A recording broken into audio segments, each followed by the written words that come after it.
Welcome to another episode of TIDES. I'm your host, Shveta Malhan, managing partner and co-founder of Yenza 3, where we help HR and business leaders navigate AI-driven change, ensuring that their organizations adapt, adopt, and thrive.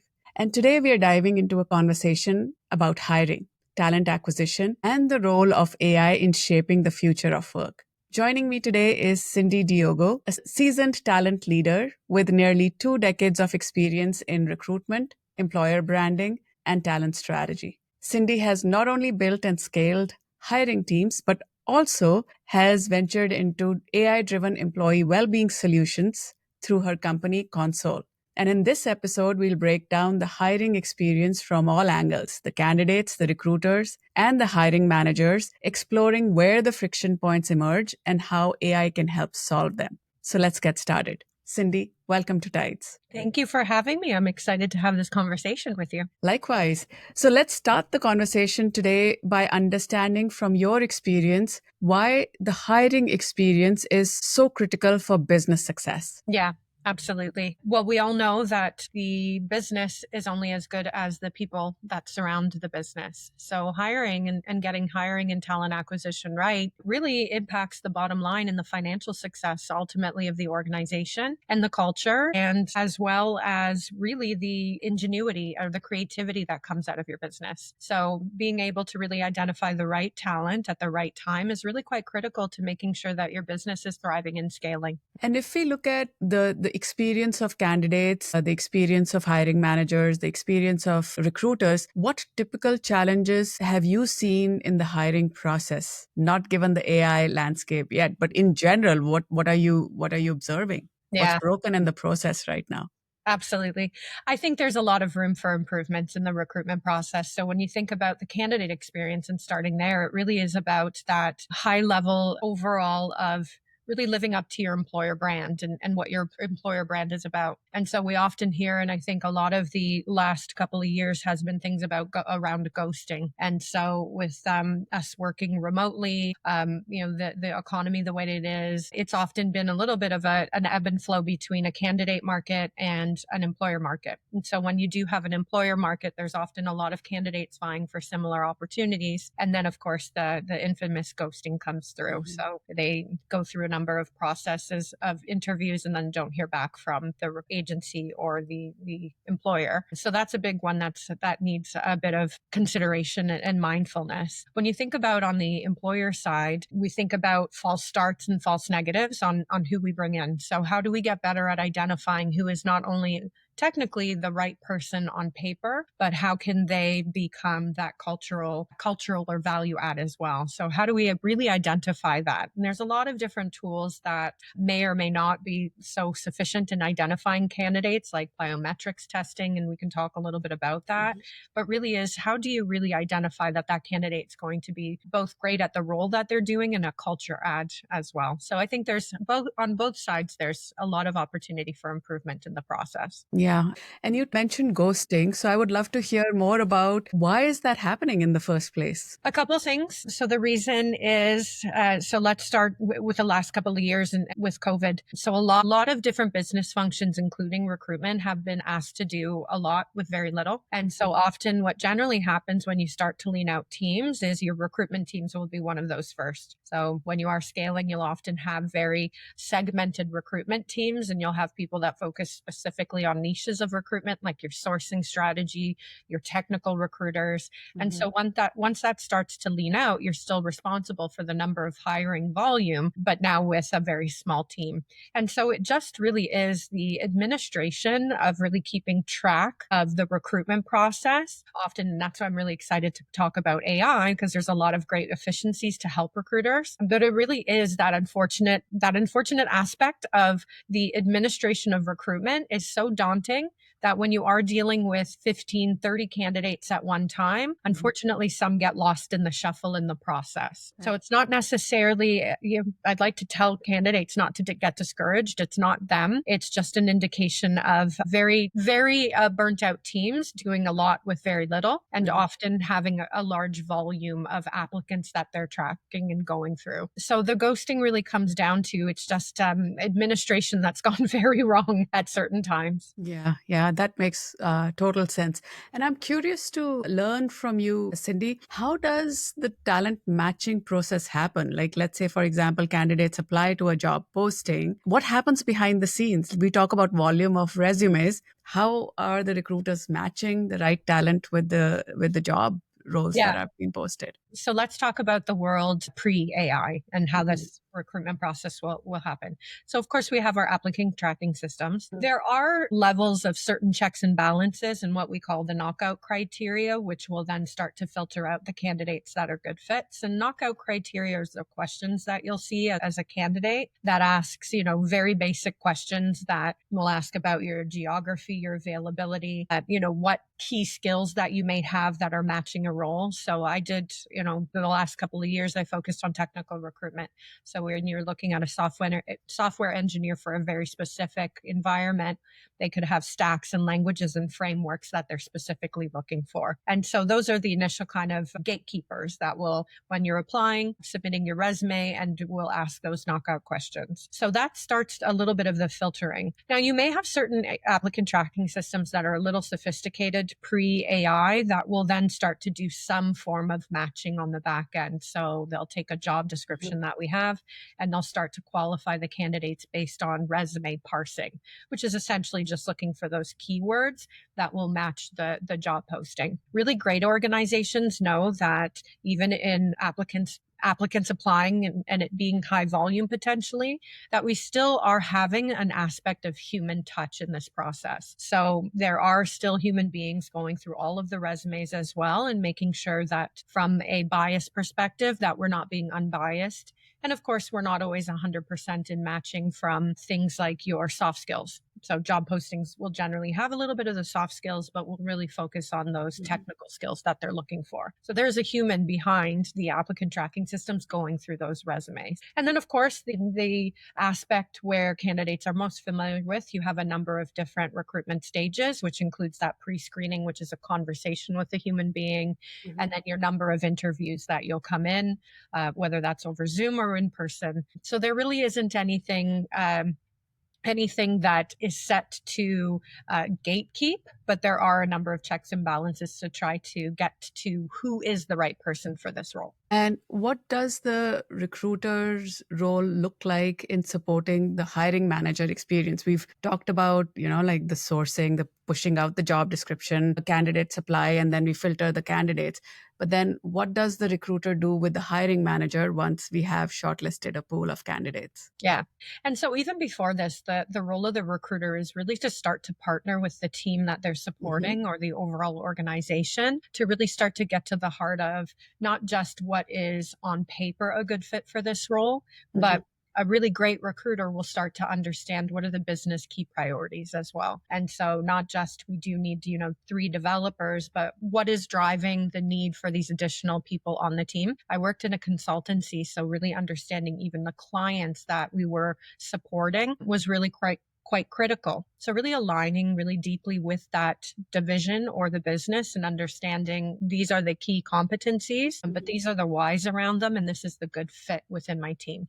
So even within an organization, there could be unspoken ways that the teams work together and your soft skills that'll work really well under lead partnership or that leadership. And so even before you start within the recruitment process, having a really good and solid relationship and understanding the function, understanding the whys behind why we need those technical skills, but more so really getting to the heart of what will be a good fit in this team and what will be that add. So even before then, it's really partnering with your leaders and your stakeholders. And then after that, it really is being that business partner in helping to create efficiencies within the recruitment process for the teams. And so, of course, our position as a recruiter is to help make sure that the recruitment process goes smoothly. Talk a little bit about the administration of recruitment. So being able to kind of stick handle all of the ebbs and flows of the appointments, the scheduling, but not only that, but making sure that even on both ends, that you're having a conversation with the candidate at the same time to make sure that they understand what the role is, what they're moving into, and getting them prepared for any interviews as well. So it really is a partnership that you're building with the hiring manager and not, we call it spaghetti to the wall,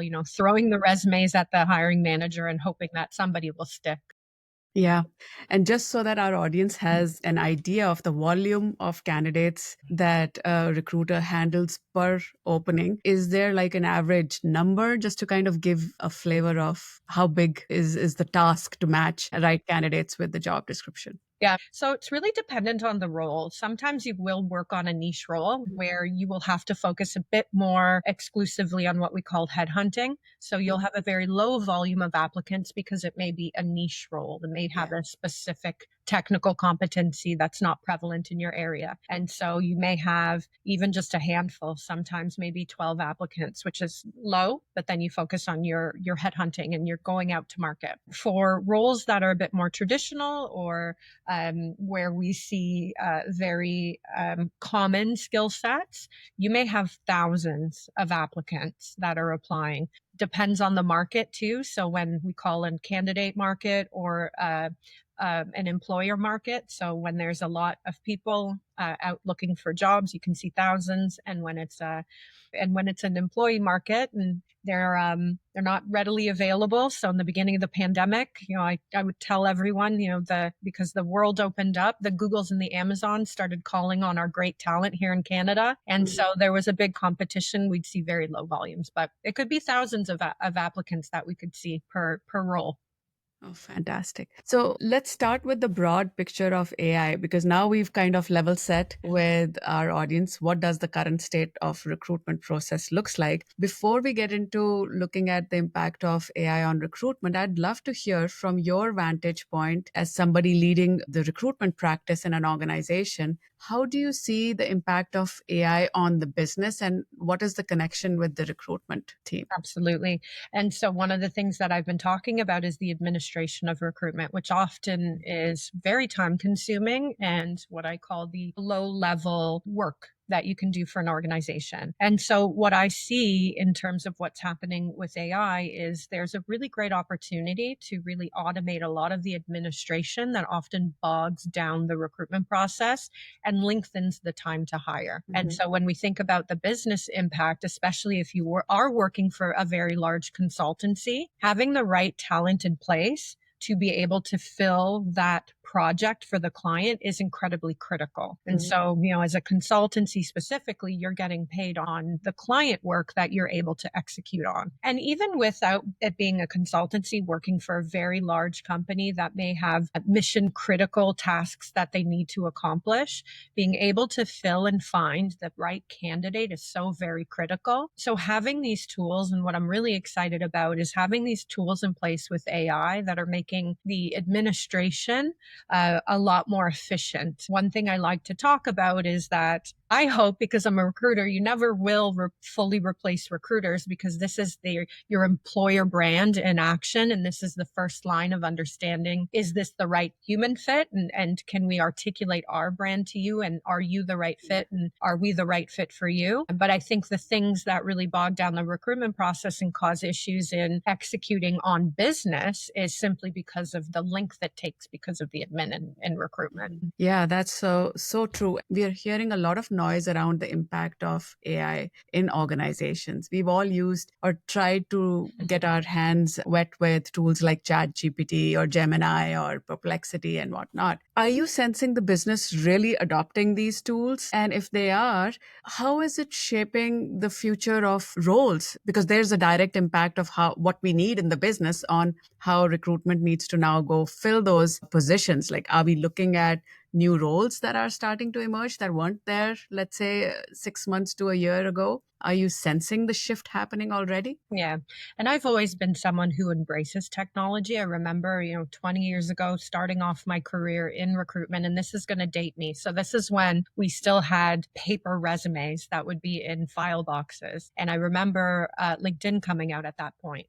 And we're always a little bit afraid and reluctant to embrace technology if we're worried about our positions, which is, I completely understand. But I think being able to embrace technology and augment our work with it and automate our work is something that we could really start to think about. And I know recently Shopify came out with their hidden email that came out. There's some really good insights there in ways that we can create efficiencies. But I also do understand the hesitation of people worrying that they're going to be replaced by AI and Skynet or whatnot. But I think the way that we can look at this is, where can we make efficiencies in the human process so that we can actually start to continue to still lead with empathy and lead as humans. I know that when you think about human resources and their bit of reluctance to adopt these technologies is because of the way that we've, in the last couple of years, really attempted and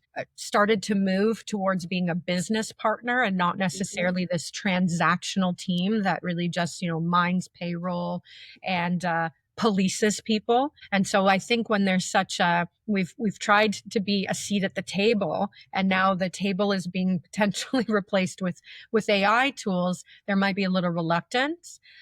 So I know that there's certain industries and especially with our within human resources that are a bit reluctant, but there are ones that are really looking at this as, how can we create efficiencies to elevate who we are and how we're seen, and to move ourselves at that seat at the table. So let's get into how you see AI helping us address those barriers or friction points in the experiences of the three stakeholders we spoke about.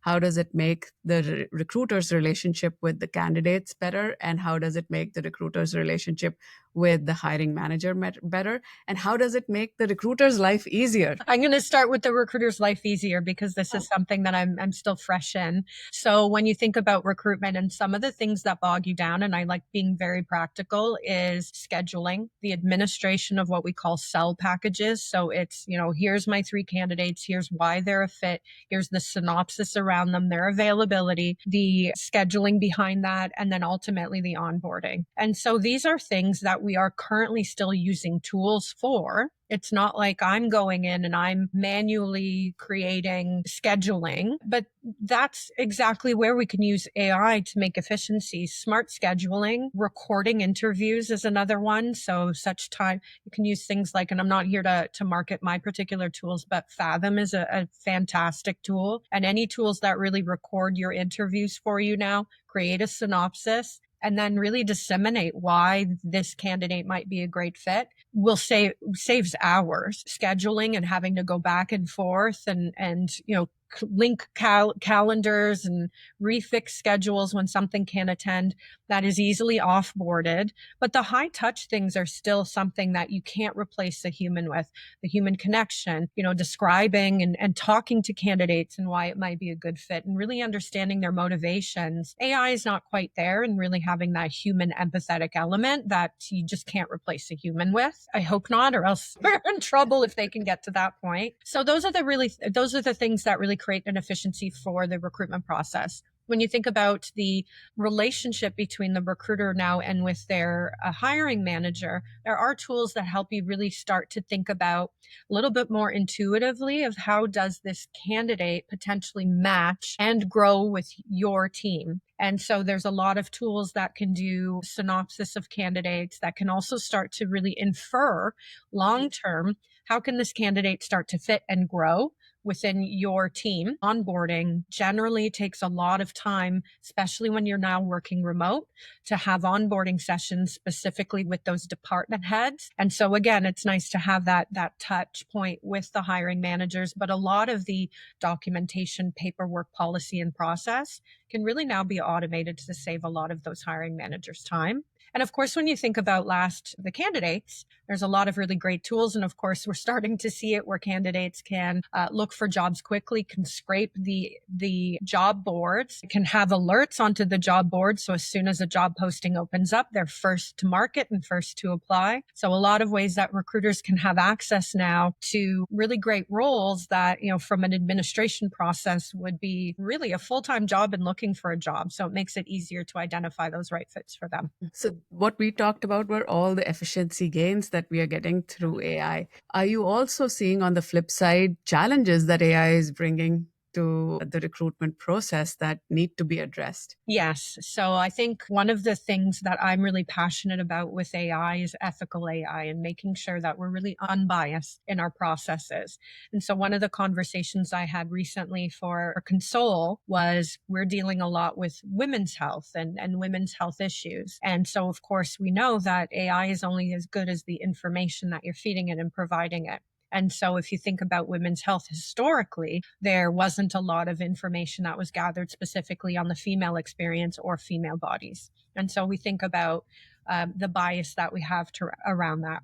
Similarly, within the recruitment process, and I know DEIB is another, area of contention these days, but really the heart of DEIB and diversity and equity is just making sure that everybody has an equal footing to be able to apply and be recruited into your company. It's not box filling. But the challenge that I see within using these specific systems is again coming down to it's only as good as the information that you're feeding into it. And so if you do have these knockout systems or these systems that are filtering through candidates, you have to think very clearly about what are the inputs that you're providing and how are you making sure that your recruitment processes don't have any biases built into them. So for example, traditionally in our tech teams, and we still see they do tend to lean on male. And so if we're using a specific biography of someone within our team and we happen to accidentally make sure input somebody that looks very much like us or, or have a Harvard degree and have this profile, then you're already starting to create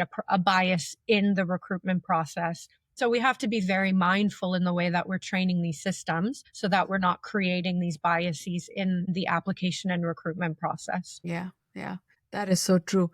And also, I'm hearing that a lot of people are talking about challenges because the resumes now are also written with the help of AI.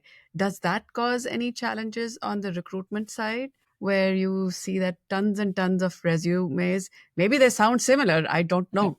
What are you seeing from your vantage point? And I'll be really truthful. I'm an advocate for candidates. I mean, I've been a candidate a number of times and been in the recruitment process. It's very difficult to cut through the noise. There's often inefficiencies within, and this is terrible because I am the recruiter, but there's also a lot of inefficiencies in recruitment processes when you apply to big, large enterprises who have very large HRISs or applicant tracking systems, create such difficult barriers for candidates that I sympathize with them wanting to make their processes more efficient and utilize AI, because it's oftentimes where you'll get to one of the big banks and applying to them and they'll ask for your resume and then you'll spend another 10 minutes having to reapply and resubmit all the information that they could find on your resume in the first place. So I sympathize with the process.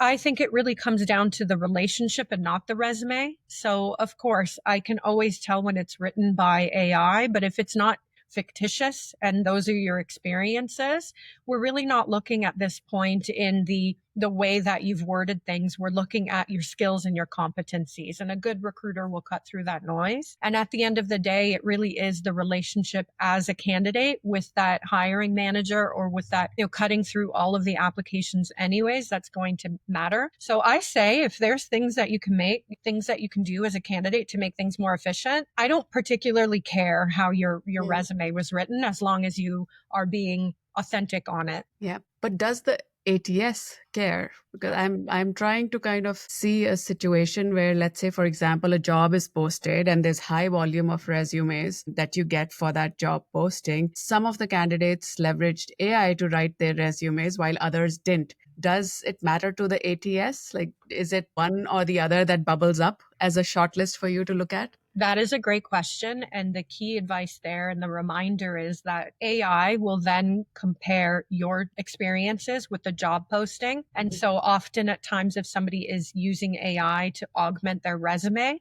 the AI may intuitively start to add those keywords into your resume. And then as compared to someone who may have not have used AI, if you're not as good as catching all of the key competencies and critical skills, your resume may not get flagged to the top of the pile. So that's something to be mindful of as someone who is applying. So there actually is a bit of a benefit to be using AI to create efficiencies in your resume, because the back-end applicant tracking system will start to look for keyword matching.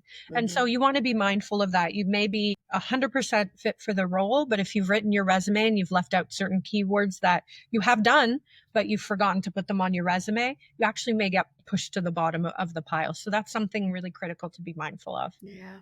That's such a good tip for our listeners as well. So thank you for sharing that. And now I want to circle back to ConSoul. Tell us a little bit more about ConSoul, your journey, and what is ConSoul all about?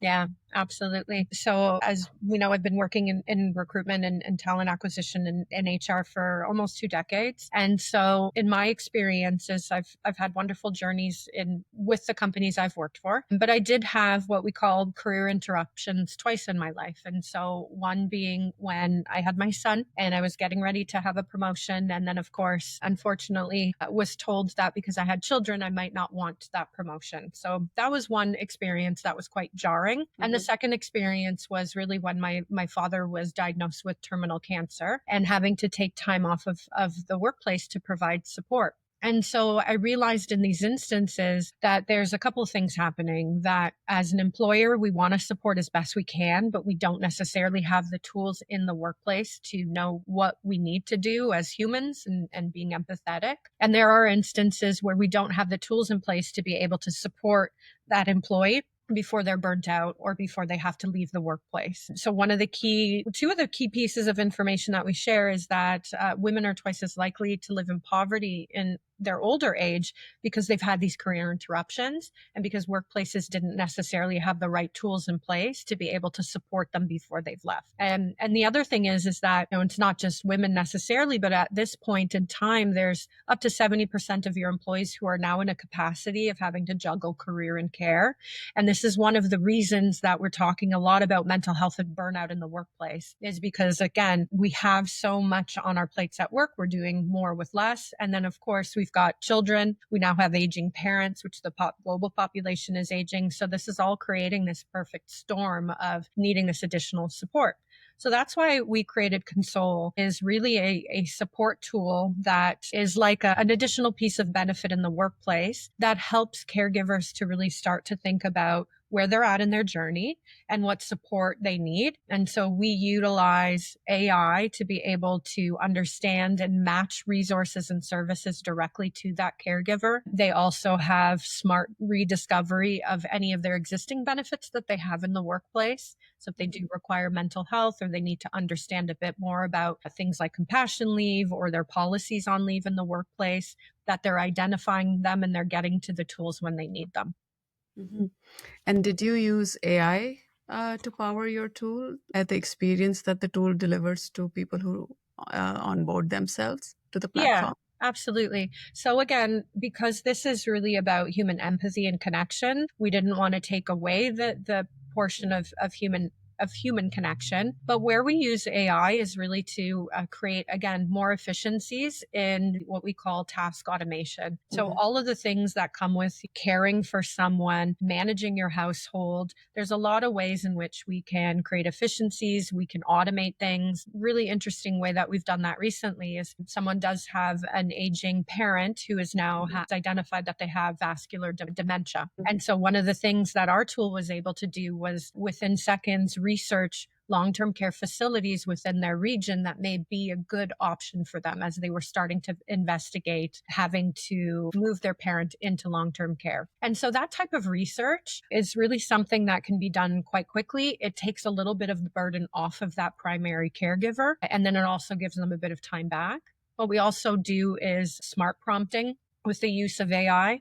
So we start to understand the behaviors and the things that that primary caregiver needs. And then we start to prompt their family and friends with recommendations and suggestions on services or resources that they can take off of that caregiver's plate to give them a little bit of time back. So a really great example of that is we have services in our what we call our shop that are food services and meal trains and ways to organize food. And so we'll prompt their family and friends to take action and to send meal services or cleaning services to take some of the appointments off of that primary caregiver's plate, again, to help with that invisible labor or the mental load that comes with being that person who provides care and tries to work. Yeah, yeah. What a beautiful idea and concept. So if somebody wants to try out ConSoul, do they have to go through their employer to get access, or does your platform directly sell to customers as well? Yeah, because we were caregivers ourselves, we really wanted to make sure that having an employer wasn't a barrier. So caregivers can have a free version of the platform. You can download it. We have multiple ways to access it. We can download it on Apple or Google. There's a mobile as well. So they will have access to some of the reprieve and alleviation. There's a freemium version there for them. We do go through employers because we do see that this helps with retention, overall mental health of their employees. It saves them quite a large amount. So we worked with a very large employer recently, and the general data is that from mid to large size, you can save up to $1.6 million in savings in just replacing employees and retention and overall productivity. So of course, you can access it for free through your employer, but we wanted to make sure that employment wasn't a barrier, and caregivers can download it for free themselves directly. That's fantastic. What a cool, neat way to solve a problem and also address retention of employees in an organization. Okay, so circling back to recruitment, I'd love for you to paint a futuristic picture for us. How do you see the recruitment process that we talked about and we dived into details about changing in a year or so from today? Yeah, and I think my big theme for today is really taking the tasks and automating tasks and taking that administration. That really is the thing that bogs recruiters down from both being out in the market and being an advocate or a delegate for employers' employment brand, and then also being a partner to the organization. And so again, I talk about efficiencies in the sourcing process. So that's quite cumbersome, and identifying thousands of people when you're headhunting and then funneling that down. And we talk about the sales funnel. It's very similar to the recruitment funnel. And so helping to sort through all of those candidates and find those appropriate candidates so that the recruiter can have that higher touch point, which is getting to know, understanding motivations, understanding if it's a right fit, sharing the employer brand and why the organization may be a good fit for them. And then on the flip side, all of the task administration on scheduling and sourcing candidates, and as well as the submittals, so that administration is taken off of the recruiter's plate so that they can be a bit more of a business partner to those hiring managers and understanding, oh, now it's just not getting what we call the bums in seats right now because we're behind and someone's left and we needed them yesterday, and can do more high level, which is, okay, we've got that. We now have that running efficiently. Where do you see the business moving in the next 6 months, in the next year? And how can I start being more proactive so that we don't have to get to the point where we're scrambling to fill these seats? But I've created the efficiencies administration so that I can understand where we're going in the next 6 months or 12 months so that I can start proactively pipelining those candidates. So we just have a smooth ebb and flow of candidates coming in. Yeah, that is so powerful because instead of us fearing that AI is going to take away our jobs, we should actually start out. What I'm hearing you say is we should start proactively delegating work that doesn't make sense for us, which is eating up our time, to AI as soon as we can, so that we can free up our time and capacity to start building the skills that we need to do the higher order strategic work with the business. Yeah, absolutely. And so one of the, the quirky things I always say is, I'm like, yes, even in my personal life, if AI wants to figure out how to do my laundry, or if AI wants to figure out what my groceries look like, which I work with my chat all the time to figure, okay, here's my family of 3. Here's our dietary options. Give me a list of all my groceries, and I don't have to think about it and the mental load's out. If they can figure out how to do my laundry as well, so I am left to do the higher order thinking, then absolutely. I don't think there's a way to fear it. I think there's a way to adopt it so that we can take all of these mental load and this invisible labor off of our plate so that we can actually get to the higher order thinking and the strategy and all of the things that we'd like to do, but we get bogged down with the admin.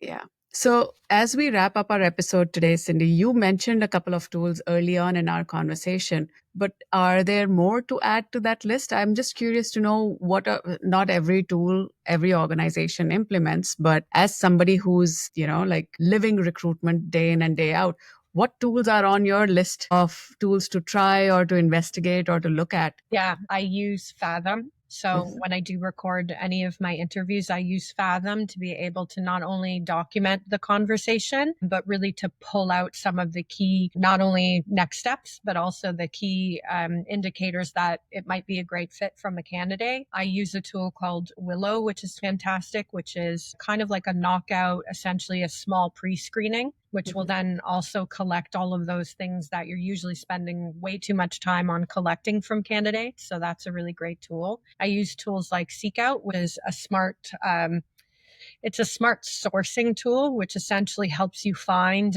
and create efficiencies within the sourcing process, which takes a very long time. So finding the right candidates and then finding their contact information so you can kind of filter out through the noise. Of course, Calendly is fantastic. There's other calendar tools where it'll connect multiple people's calendars so that you're not going here and there and everywhere to find out when is the right availability. You have access to all. So those are just some of the tools that I use in the front end recruitment process, and collecting and documenting and creating the administration of scheduling, which are really save hundreds of hours. Fantastic. You've given us quite a list of tools to investigate and look at. Thank you, Cindy. That was such a valuable conversation, and you shed light on the challenges within talent acquisition and how AI can be leveraged to improve both hiring experience and employee well-being. So thank you for your time today. Yeah, thank you for having me. It was a great conversation. And if today's discussion resonated with you, make sure to connect with Cindy on LinkedIn and check out ConSoul. And I'll add the link to ConSoul in the description of this video for you to check it out. And if you enjoyed this episode, don't forget to subscribe, leave a review, and share it with your network. Thanks for tuning in, and we'll see you next time on TIDES.